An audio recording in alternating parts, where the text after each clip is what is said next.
Let's make my home style simple and quick paneer masala today. We will start with making the gravy for the recipe.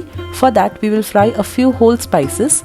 In some oil, add in a small piece of cinnamon stick, 4 to 5 cardomoms, 1 teaspoon cumin seeds, 2.5 teaspoon of coriander seeds, 5 Byadagi Red Chillies.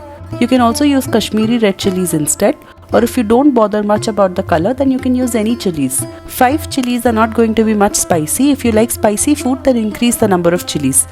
Next, I'm going to add some ginger, garlic, onions and tomatoes here. Starting with 1-inch piece of ginger, 7 to 8 cloves of garlic. Fry them for about 10 seconds and then add 1 large onion. I have not chopped any of them finely because we are anyway going to grind them all.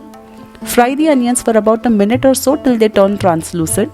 When onions turn soft and translucent, they release their natural sweetness, creating a flavorful and aromatic base for the rich and creamy gravy.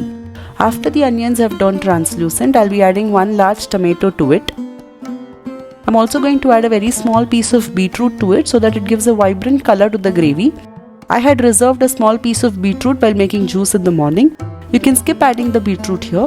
That's why meal planning plays a very important role. Since I had planned that I'll be cooking paneer masala today, I was able to reserve a small piece of beetroot in the morning. But feel free to skip it if you don't have any on hand. I've also added 4 to 5 cashews to enhance the creaminess. You can skip it if you don't have it. Cook the tomatoes till it turns soft. When the tomatoes become softer, the acidity mellows and the sweetness becomes more pronounced. Cover and cook for 3 to 4 minutes on low to medium flame. Then let it cool down and then we will grind it into a very smooth paste. Next we will move on to making the paneer masala. I'm going to add a mix of coconut oil and some ghee. You can use any oil that you prefer. The exact measurements of all the ingredients will be linked in the description section below.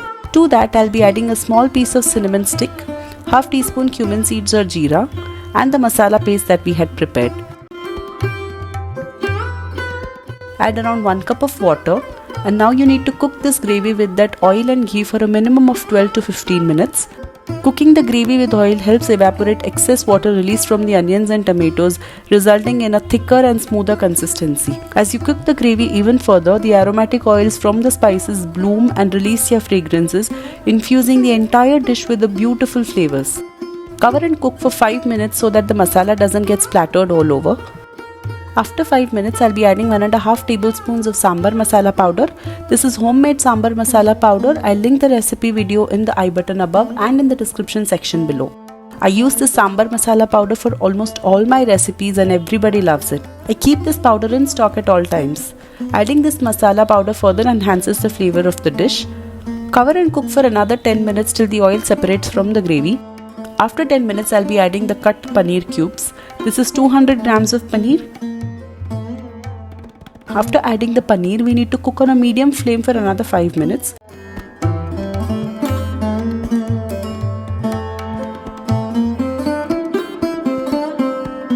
I'll be adding around half a teaspoon of Garam Masala Powder here. Mix it well. I'll be adding around half a cup of warm water to the gravy since I want to increase the quantity of the gravy. Mix it well, cover and cook for another 5 minutes. After 5 minutes, garnish it with some coriander leaves and this super delicious home-style paneer masala is ready to be savored with delight. You can have this with chapatis, rotis, naans, neer dosas or rice. So do try it out and let me know in the comment section about your opinions. Thank you for liking the video and subscribing to my channel. Leave any suggestions in the comment section below.